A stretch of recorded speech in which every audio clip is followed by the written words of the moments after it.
Holy moly. Okay, here we are. Here we are. Give me a minute. This is the last talk of this month's theme about celebrating our unique oneness, and today's talk is all in all. All in all, because everything is in us, right? We are the all. That's us, the I am. We are the all, in everyone. That's it. That's all there is. There is spirit showing up as all of us. The all is found in every single one of us. But you don't have to believe me. You can let Ernest Holmes describe it to you. Our talk this morning is the limitless power at our disposal. How much harmony does each one of us possess?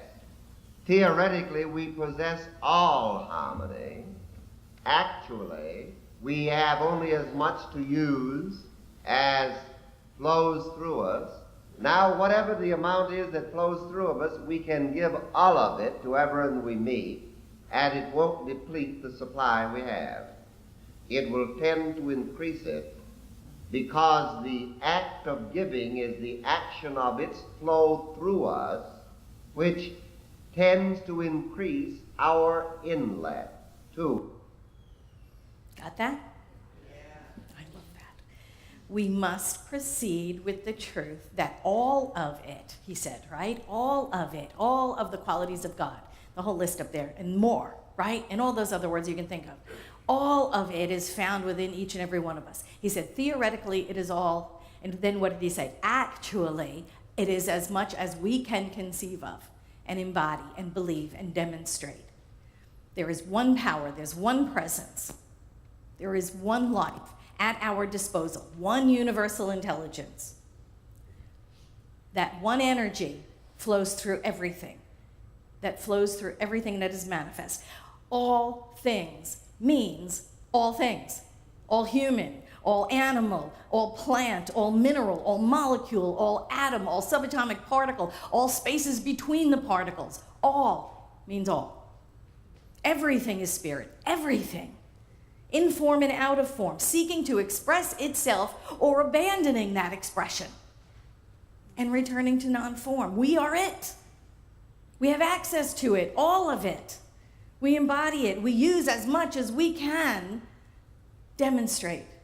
Never using it up. It is an infinite resource. It is an infinite resource. So there's always more where that came from, right? There's always more where that came from. So everything is spirit, right?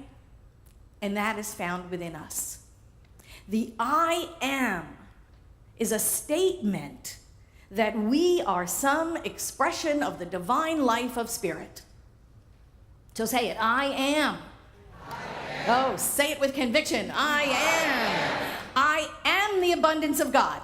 I am the abundance of God. There you go. I am the joy of God. I am the joy of God. I am the wisdom that God is. I am the wisdom that God is. See, I changed it up on you a little bit. Isn't that cool? So what else? So now turn to someone alongside of you and tell them, say, you are the abundance God is. Turn to somebody else and say, you are the joy God is. Do we get that? Do we get that? I mean, really get it. That is who we are. That is who and what we are. The more we acknowledge it, like Ernest Holmes said, the more we acknowledge it, the more we believe it, the more we embody it, the more we demonstrate it, the more we have to use. Do you see how that works? The more we put our attention on it, the greater it grows. Limitless good, inexhaustible resource. The more joy you demonstrate, the more you've got to use. The more love you demonstrate, the more you've got to use. I am that. I am that. That is your I am statement. And so are you. And so are you. And so are you. And so is everyone we meet. And the more we demonstrate it, the more we give it away, the more there is in the world. Does that make sense? Right? Okay. The more we have to give away. It is just the way it works. And we need to get that. We need to get that. That is the all in all. Everything flows through us. All of those qualities flow through us. And the more we know of ourselves as that, the more we have to share and to flow. We are everything that Spirit is. We express as much of it as we can embody, believe, and demonstrate. And the more we demonstrate it, the more we have to use. We are all of those qualities of God and more. There's probably other words. See, harmony's not even up there, and harmony was the one Ernest Holmes used. I love that. Okay. Anyway, when we know this, and we walk around life just knowing that, there's nothing to fear, is there? Can there be anything to fear when you know you are the inexhaustible supply of Spirit on earth in form? Right? Oh my gosh, if we really knew it, if we never forgot it, and we just walked around as that, I am God in form, and so is everybody else. Wow, I mean, really.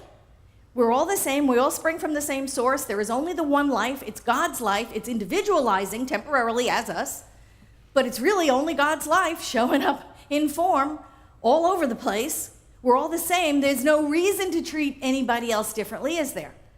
Because we're all the same. We're all the one. There's no reason to treat others differently from ourselves. How do you treat others? Hint, there are no others. Okay? There's only God. It's only Spirit in form. We desire to have those experiences, to demonstrate all of those qualities. That's why we took form to begin with, isn't it? We are here to have this unique experience as Spirit in form because Spirit sought to have us take form to experience everything that life has to offer. Our soul craves experience, all of it. You know, we're not going to cherry pick. Oh, we're just going to have all the springs and summers. No falls and winters. Your soul wants to experience all of it. The highs, the lows, everything. The heartbreak, the exhilaration, the sadness, the melancholy, the hilarity. It wants to experience all of it. And here we are coming off Easter. Thank you for saying that too in the prayer. Here we are coming off Easter, which is an amazing time, and all the feeling that holds. The Easter story is a story, isn't it, of betrayal and crucifixion and resurrection. Yay, that was the good part, right? Yay, we get to be reborn. Yeah, we get to be reborn. We get to embody our wholeness. That was the whole story of that transformation. We get to embody and demonstrate our wholeness. Ta-da! Right? We live again.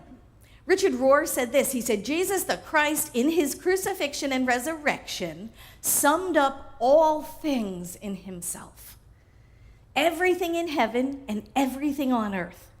Jesus agreed to carry the mystery of universal suffering, which is the betrayal.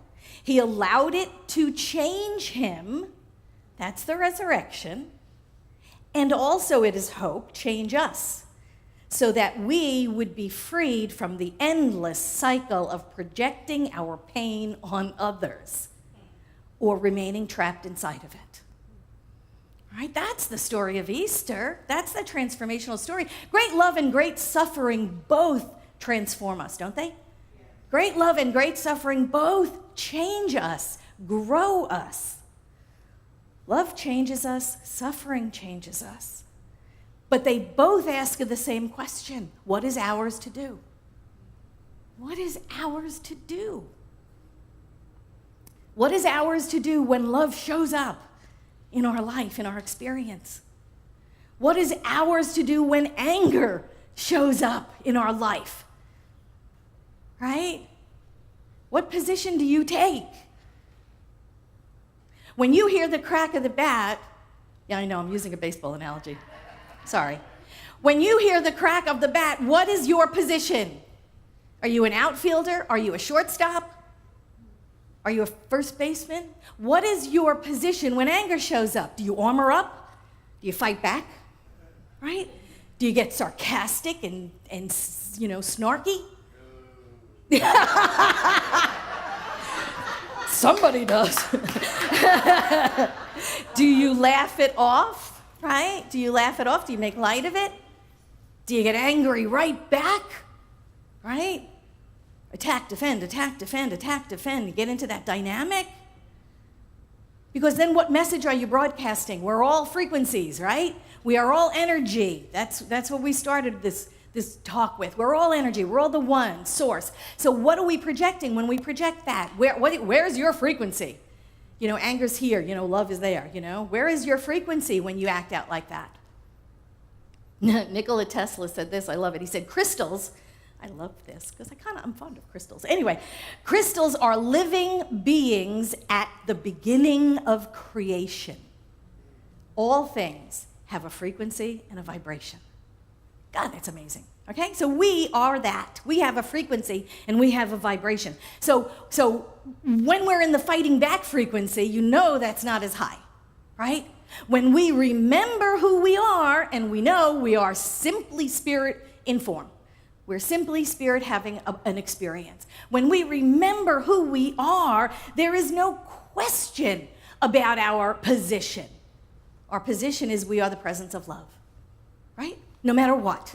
No matter what. We are the presence of love. Breathe. Breathe. Because how can that be possible when we're wounded? Right? How can that be possible when we're crucified? We are always the presence of love. Remember, nobody can hurt your feelings. Why? Nobody out there. There's only one. There is only one. There's only one spirit having an experience. Nobody can hurt our feelings. There is nobody. There's nobody out there. There's no out there. There is only this one life of God's having an experience. And this is an experience we're having right here, right now. And isn't it lovely? It's lovely. There is only God in, what did Mother Teresa say? There's only God in all of its distressing disguises. There is only God in all of its distressing disguises. Now, Ernest Holmes, in that same talk, he went on from that. I just gave you the first 45 seconds. Wasn't that adorable? Anyway, it was a talk, wait a minute, I know I have it. Oh, okay, it was called The Limitless Power at Our Disposal. He gave it September 26, 1954. And after that little clip I shared with you, he went on to say this: the more we keep our God in our thought, the better we'll work. Now, doesn't that make sense, right? He goes on to say this: the more our consciousness is lifted up to divine intelligence, guidance, the better we're guided. The more we believe, the better it'll be done. Therefore, we should practice believing. That's really simple. And he said, we have limitless opportunity at our disposal. And isn't that the truth? Anytime anything causes us to become distressed, right? We have limitless opportunity at our disposal to practice oneness, to practice wholeness, to practice the truth that we are spirit. When we remember, it's easy to do. But what happens when we forget who we are? Right? Because that's really what happens. We just forget who we are. It's not that's a double negative. Okay. We just forget who we are. We're always that. We are always spirit in form. But we forget who we are. And in our forgetting, we suffer. In our forgetting, we suffer. And that's our choice. That's a choice we make. To suffer? Congrats. Animals don't suffer. Animals can experience pain and frequently do, but they don't suffer. Could you imagine your dog? I hate it when you do this to me. Never be able to trust you again. Right? No. Now, cats maybe, yes, but they're such drama queens. But not your dog. No, I'm only kidding. I love cats too. But no, animals don't suffer. They don't suffer. They can feel pain. Of course they do. But they don't suffer. When we depend on someone else's love, on someone else's acceptance of us, on someone else's approval of us, and we don't get it, and we suffer from that, right? We suffer from that. Then we are at the effect of someone else's decisions about us.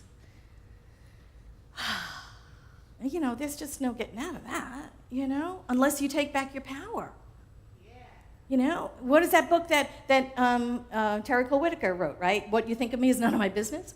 How freeing is that? You don't want to suffer at the hands of someone else's approval or acceptance of you. When we love ourselves and don't depend on the approval or the acceptance of others, we approve and love of ourselves.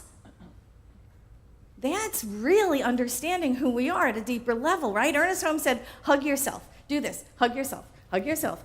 And here's what you say. You say, wonderful, wonderful, wonderful me. Wonderful, wonderful, wonderful me. All right, do that again. Wonderful, wonderful, wonderful me. He said that several times. He said that actually in several different talks. And one of them was Bondage is Freedom in 1958 at Asilomar. He said, and along with that, he said, we believe in egoism, the individualized expression, right? He said, we believe in egoism, not egotism. Egoism says how wonderful is the work of God in myself.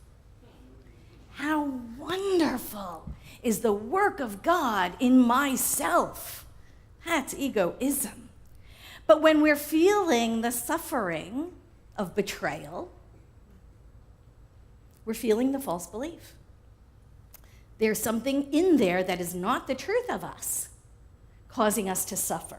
The betrayal is merely pointing to a place in you that needs healing. That's what the betrayal is. It's that gigantic red button we have, or several. I mean, some of us have like all over the place. Okay, but the betrayal is just pressing on that button, isn't it? Absolutely. It points us to where we need to heal. What is that unhealed aspect in us? There's something, some place, some false belief, some fear, something that does not believe that it is spirit having an experience as you. That means that there's a spot in you that does not believe you are Holy Spirit. That's all that is. So the betrayal is really a gift that someone is giving you. The wound is really a gift someone is handing you to say, hey, look at this.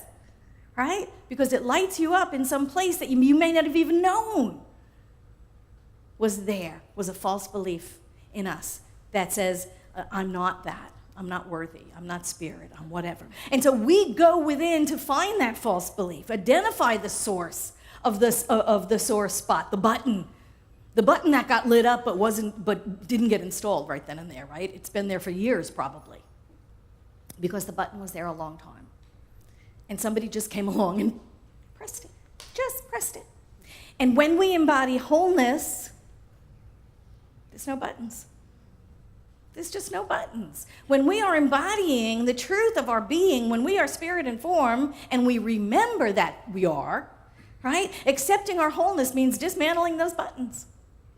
Just dismantling them. They just don't exist anymore when we are remembering who we are. Right? And how do we do that? You might ask. Yeah, how do we do that?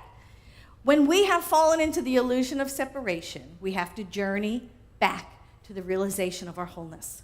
And really, that is the Easter story. And the way to, through, actually, I said our healing, is through that identification, reflection, and transformation. Which really is exactly the Easter story, right? So first we identify the button. Oh, somebody pushed something in me, right? We identify the button. Oh, that's my abandonment issue coming up again. Oh, I'm familiar with that one. Been dealing with that one over and over. Or what? Or, that's my not worthy got lit up this morning, because somebody said something to me and, and that button got lit up. Whatever, right? It's a button. It's an issue. It's a false belief. It gets lit up, and all of a sudden it's like, well, hey, haven't seen that one in a while. Great, gives me something to work on today. Whatever it is, we reflect on it, We identifying it is the first step. Identifying, that's it. Oh my God, that's, that person pushed that and lit me up.